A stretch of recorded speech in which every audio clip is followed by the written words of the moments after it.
Manhunt. You either played it as a child or watched it as a child, but either way, it needs no introduction. I make video games, and I'm going to try and turn Manhunt into a multiplayer Steam game in around 2 months. So, first order of business, we need to know how to make multiplayer games.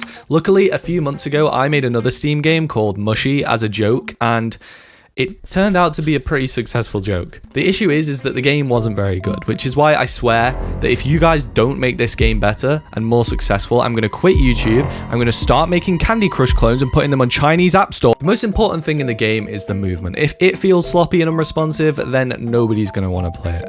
So that's what I'm going to start with. I first implemented some basic controls, but then realized that I don't really know what I'm doing, so I looked at some other games for inspiration and found that a lot of the best movement games base their systems on Quake and build up from there. id Software were kind enough to make Quake open source before I was even born, so after an hour or so of stealing their code and modifying it to fit the feel of the game, we have this. I wanted some more uniqueness to my system though, so I scrapped bunny hopping, which I know is going to make a few of you angry, but yeah, no, I just don't care. So now that we have the base movement, I figured that we should probably implement some special movement abilities to add some skill.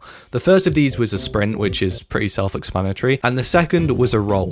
And to be honest, I'm so proud to come up with these movement abilities completely on my own. The roll has some cool perks. I made it so that rolling while in the air gives the player a slight up thrust, which allows the player to travel further, provided that they can time it right. I also made it so that jumping after a roll will give you a higher jump. Already, the combination of these two abilities extends the skill ceiling quite a bit. I then made all of this multiplayer by clicking the Make Multiplayer button, which I really don't understand why more developers aren't using. I then built the game and started playing it with my friends. As you can see, the movement works as expected. However, there's something off about the player. They're just a weird pill thing, and so it's probably time to make a new character. I've always wanted to make a chimp character for one of my games, and this feels like the perfect time to do so, because the moveset just works so well, because chimps can probably roll, I bet. And so I found an image of a chimp online, opened it up in Blender, and got ready to model. Okay, I worked really hard on this, so when I show you, please take that into consideration. The next thing to do was rig our character. We can either do this manually using Blender or load it up into Mixamo and let that rig it for us. I was going to use Blender, but the issue is that I'm lazy as fuck. I then got the animations into Unity and they were looking pretty good. One thing I haven't mentioned yet is that while making all of this, I've also got to prepare for my final exams ever. And while I am a straight A student, Berg has got to come first, of course. So of the 2 months I gave myself, a good 3 weeks of that is going to be eaten up by exams, and so the clock is really ticking. Our monkey is looking a little flat, so I decided to give him an outline. That's not an outline. So I finally got the outline working, but due to some technical mumbo jumbo, I'm going to have to redesign the entire character from scratch, which, to be honest, I'm pretty glad about. And there we go, we have a monkey running around.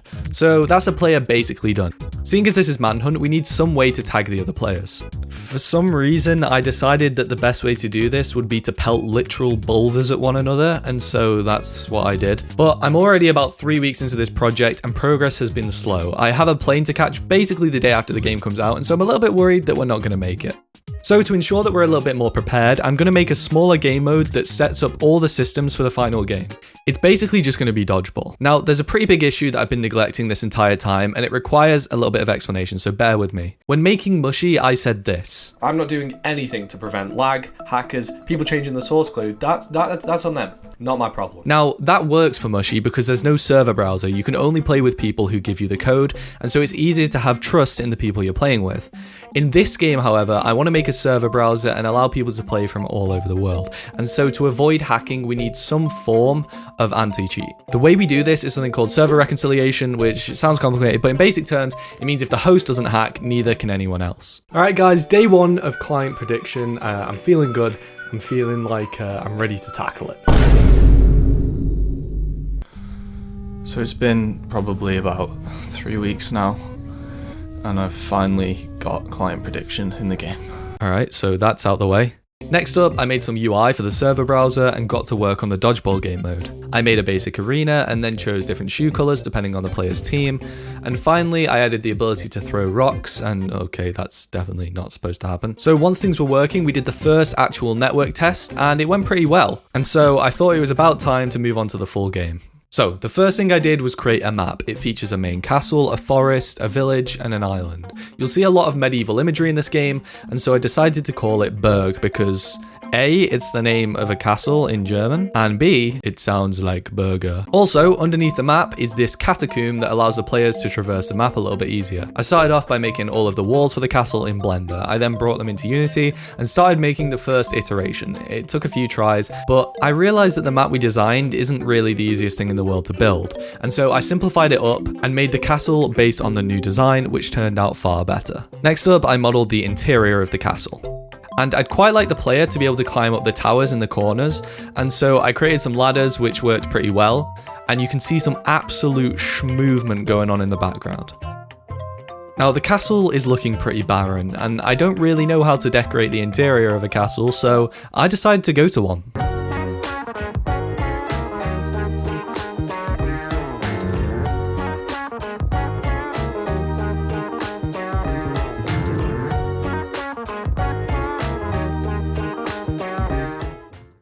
Alright, so we've decided to come to an actual castle today so we can get some inspiration for the interior. Where's it gone? Well, that was a waste of time. I added some flags, boxes, and fences around the castle to make it seem a little bit more full of life. So the basic castle is pretty much there, and it's time to work on the rest of the map. The first thing I attacked was the island, which is just a cylinder. I don't really know what else to say. The next thing on the map was the village. However, I decided to move it over here. You know what? Just forget about the map. So I modeled some forest areas and started on the village. I then added fog, and as you can see, it's looking actually surprisingly good for me. I then topped it off with a high ropes area, and voila, there's our forest. I do have something that I want to put here though, so I'll leave a little barrier there for now. So the map's in a somewhat playable state, but knowing me, I will procrastinate anything but level design for the rest of this project, and we only have a couple of weeks left, so I'm going to finish the base game before carrying on with the map. So I did some initial setup, like making some spawn points, showing the players in the lobby, and allowing the players to join either the hider or seeker team. I also made it that during the first 30 seconds, the seekers are blinded, so they don't know which direction the hiders ran off in. I thought it was about time we gave the game another playtest, and well, we came across a couple of bugs. I patched all of those up pretty quickly though, and the game was already pretty fun. So next up, I made a system for sending messages to clients so that the server can inform them of stuff like the round starting, and I also used this to tell the hiders that, well, they need to hide. One thing that a lot of people suggested during the playtest was crouching, so that wasn't too difficult to code up, and here it is in game.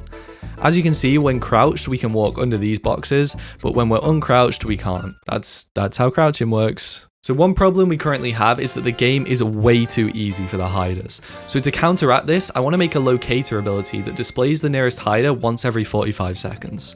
This was pretty easy to prototype, but it doesn't look very good. So I created this cool shader in Shader Graph using some noise, and you can see it looks far better. So remember how I said we had 2 months to make the game? Well, it's been about 5 weeks now, meaning that there's only 3 weeks remaining. This is a slight issue because when uploading a game to Steam, you must upload the entire store page with branding and screenshots. I already have everything set up for the branding perspective, but not so much for the screenshots because, well, the map isn't finished.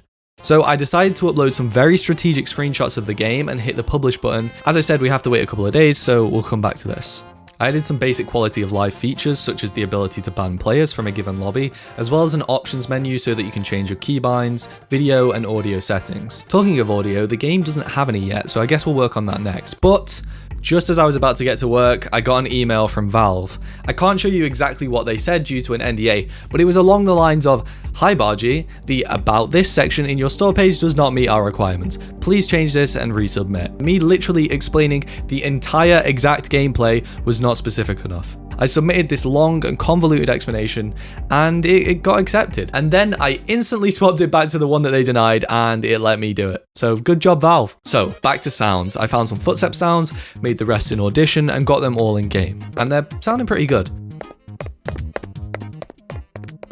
So the game's basically there, and the only thing really left to do is to make a trailer and finish the map. Seeing as the trailer should probably feature the finished game, I'm going to spend a couple of days grinding out the map and then play it with friends so that we can record the trailer. First up, I split the island into two by making this river that runs through it, but we don't have a way over there, so I created a bridge and I also put fences around the edge of the island.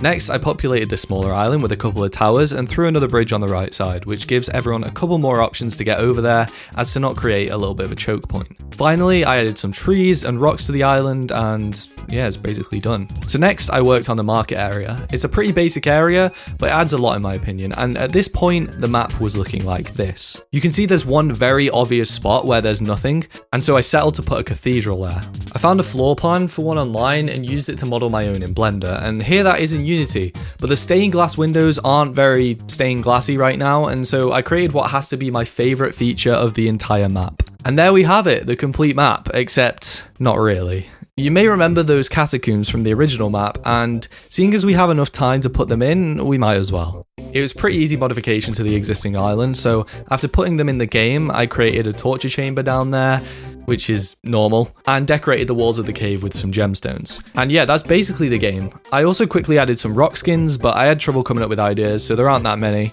But if you guys have any ideas, then you can leave them down below. Oh yeah, and I forgot to mention, the game is completely free on Steam, and we're going to be playing it on Twitch as soon as this video goes live, so go follow me on there. I've been streaming quite a lot recently and making stream highlights for the second channel, so both of those things will be in the description. I expect a lot of bugs, but if you have any, report them in Discord. If you're wondering how I learned to make this game, by the way, and you want to make games yourself, I use the Unity game engine. Unity typically has a bad rep, but honestly, when I was learning to make games, it was the easiest and most accessible option, and it's completely free. And now that I'm making bigger games, my opinion on that hasn't changed. Some amazing games have been made in Unity, like Hollow Knight, Cluster Truck, and Among Us. And if you want to learn how to make games, then Unity has Unity Learn, which is an interactive way to learn at your own pace how to make games. You can check that out in the description. Remember that making games is difficult, but once you've made one, making more comes naturally. Just trust me on that. Thanks Unity for sponsoring this video.